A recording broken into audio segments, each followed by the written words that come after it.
There you are. Here I am. There is Alip.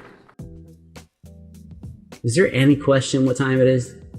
It's time to like watch some awesome guitar playing and talk about awesome guitar playing and have what we call a good time.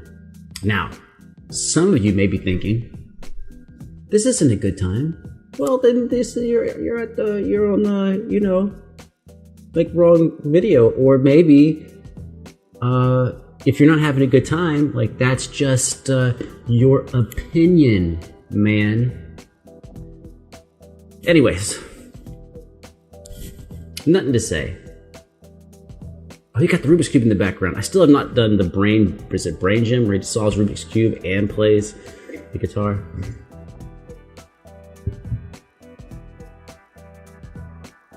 Why are you looking at me? I guess it's fair. Why am I looking at you? Why is anything anything? Why do cats have 4 feet and not 5? Evolution probably, but you know, a 5th foot would be cool. Anyways, let's go. Let's do this. I'm happy. Are you happy? This is my happy face. Hold on. Let me show you my sad face. This is my sad face. You get it's sarcasm. Is it sarcasm? I don't know. How could I possibly know? What? Right now I'm making this video. You are in Indonesia. You have multiple time zones in Indonesia. My go-to time zone is Jakarta. What time is it as I'm recording this in Jakarta? Let's find out. Alexa, what time is it in Jakarta? In Jakarta, it's 10:42 a.m. It's 10:42 a.m. Good morning when I'm recording this, but it's probably not good morning when you're watching this.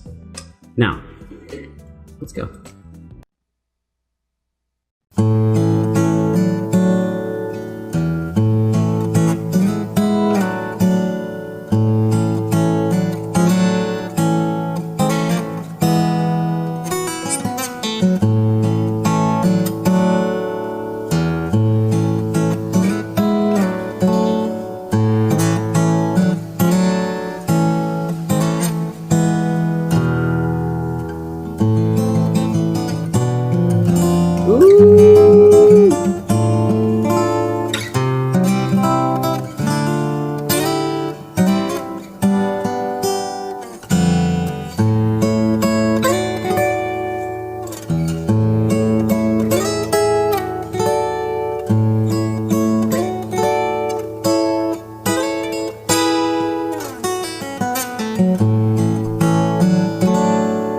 So the last part he just played was an octave up of this part he's playing now. So they are thematically related.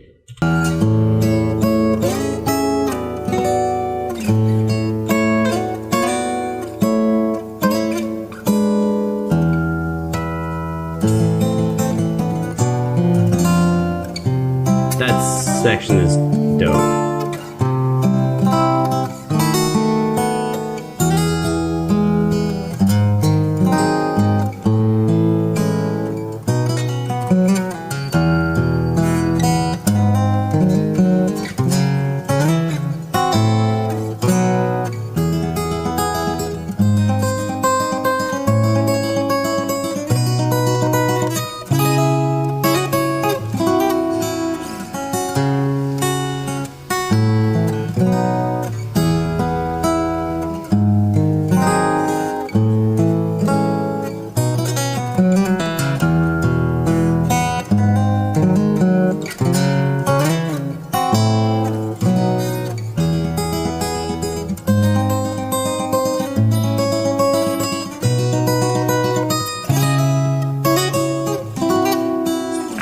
I'm gonna go ahead and tell you about some stuff that's going on, because like I need to do it while it's in my head, while it's fresh.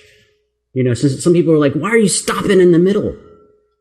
Because the longer I wait, the more likely what I'm gonna say is gonna be bullshit. So I gotta do it on the fly while it's real to me. Let's use the steel string. Oh, hey, come here. Okay. 2 kind of chord shapes you need to learn. 1, the A. the A chord. Another one is D, but with your F sharp in the bass. So it's a D chord, but you're using F sharp on the 4th string, 4th fret. Now, don't play the 1st string, and that gives you that. So his opening is, right?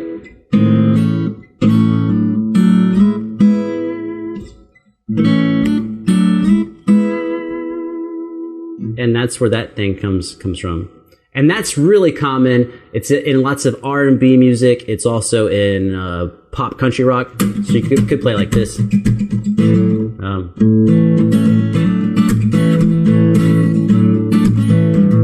Let's do it differently. Let's do it.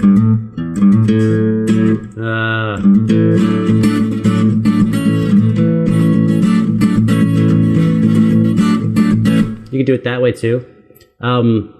It's really just a cool way of decorating in an A chord. And then we also have these arpeggios he's doing, where he's using a ring, middle, and index. I really don't know what to play next.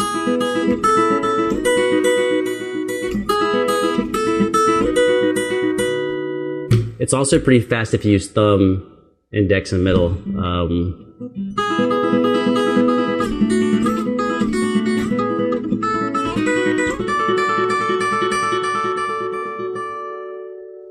So it's kind of fun. Yeah, that's enough of that.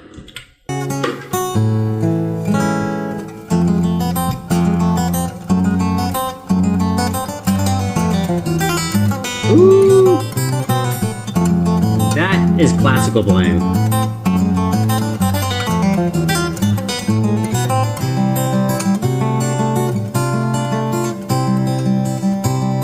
That was fucking awesome. Hold up, back up.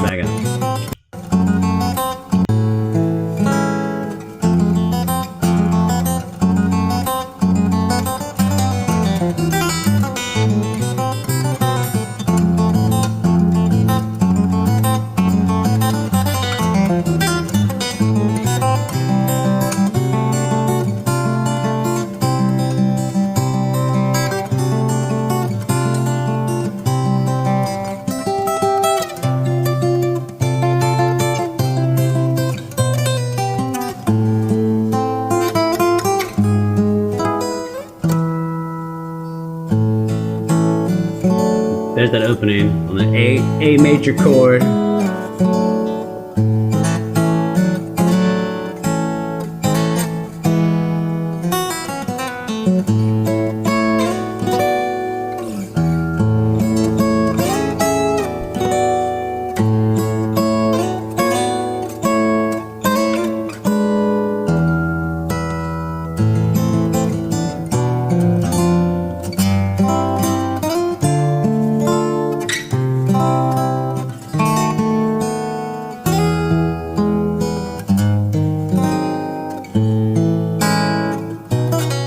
Such a cool mixture of like regular pop and then like a little jazz in that one classical section.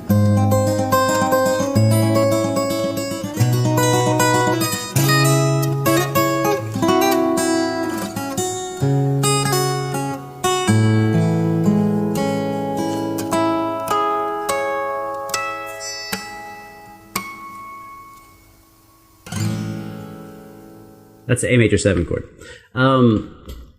His last chord, in case you want to play it, A major 7, which is just like your A major chord. But you're going to change one note. You're going to take this A here, the 2nd fret, and put it on G sharp, 3rd string, 1st fret, and now instead of having this chord, you're going to have that chord.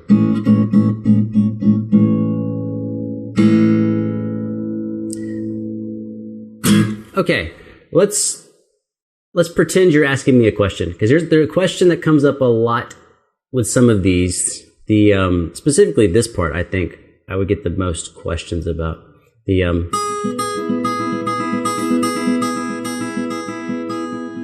Now, I'm actually not much of a fan of the ring middle index, unless I have to. And if I have to, I will.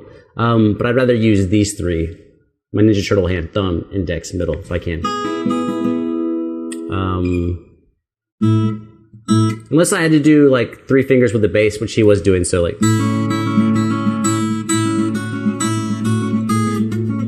That type of thing. But everyone's like, how? How does that work? The answer is so boring.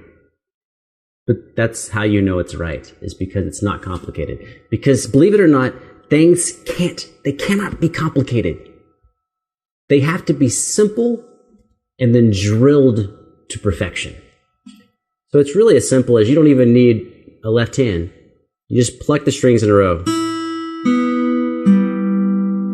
Right? So what I would say is do 4 notes. So these are triplets, so da da da da da da da da da da. If you want to count 1, 2, 3, 1, 2, 3, 1, 2, 3. So what I would encourage you to do is to do a burst, like 1, 2, 3, 1. 1, 2, 3, 1. And go slow. 1.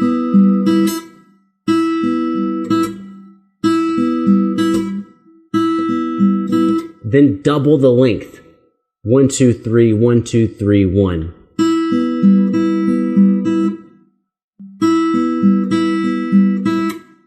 How about 3 in a row? 1, 2, 3, 1, 2, 3, 1, 2, 3, 1.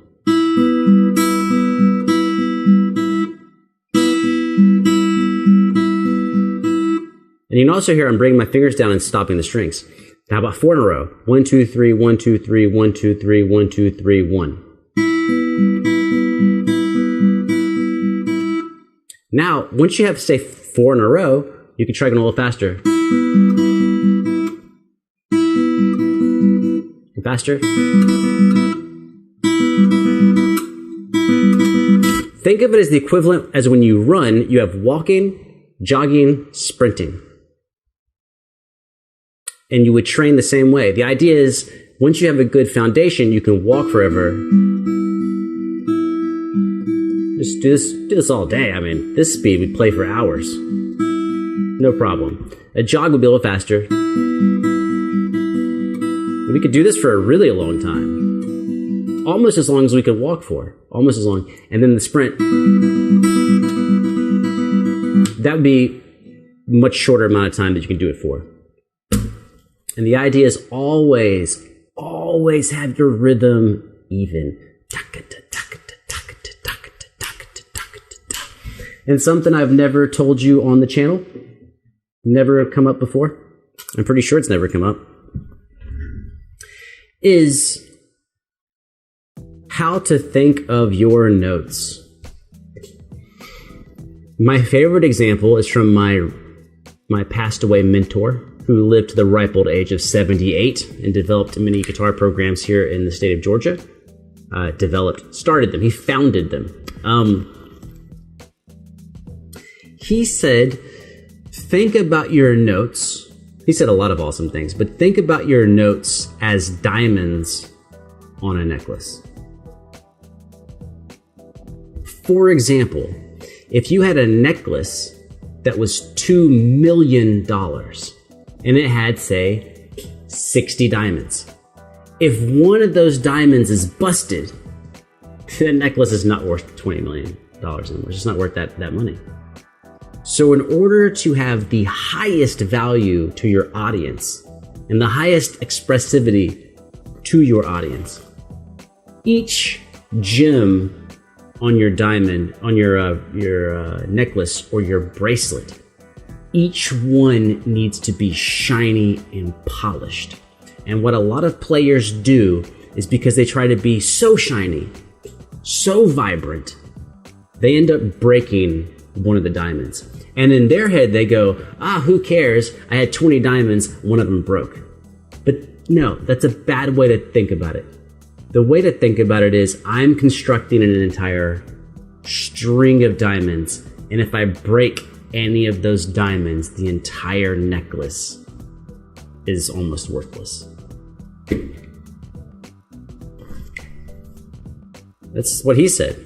Now, of course, I think that's true, and I repeat it to other people. I'm repeating it to you now. But I think that is a fantastic way to think about your music, is that we often as musicians treat some notes more important than other notes. We treat some passages more important than other passages. But if you play a passage wrong, you've really destroyed the experience for yourself and for the audience. So, and what's the antidote to that? How do you not break the necklace? How do you not break the diamond? Don't play too fast. Don't try to show off with speed. Show off with execution and precision and consistency. Be consistently good. Be consistently of value. Then who's going to stop you? Ain't nobody going to stop you. But it does require some patience. You must be patient that when you are building something solid, that the end result of your effort will be worth the time it took to lay it in place. If it's a building, you know, when you lay one brick, it's one brick, but your vision should be the entire building. If you lose track of the building, who cares that you're putting a brick down? So you put down each brick thoughtfully. And the idea is, if you put down each brick with a precise vision, then you will end up with a structure that can withstand the test of time. It can withstand the elements and the negative things that befall a physical structure. That's my rant. I'm talking to you. I'm in a mood today. I'm in a certain type of mood, and I feel good. And I feel good about you being here. I hope you feel good about yourself. And if you don't, well, think about who you are. You're you. And I'm not you. You have an upper hand on me. I can't be you. I can't be who you are. I can't do what you do. Only you can do that. That means you've got an upper hand on me when it comes to being you. So be grateful that you are you. Because you have something that I don't have.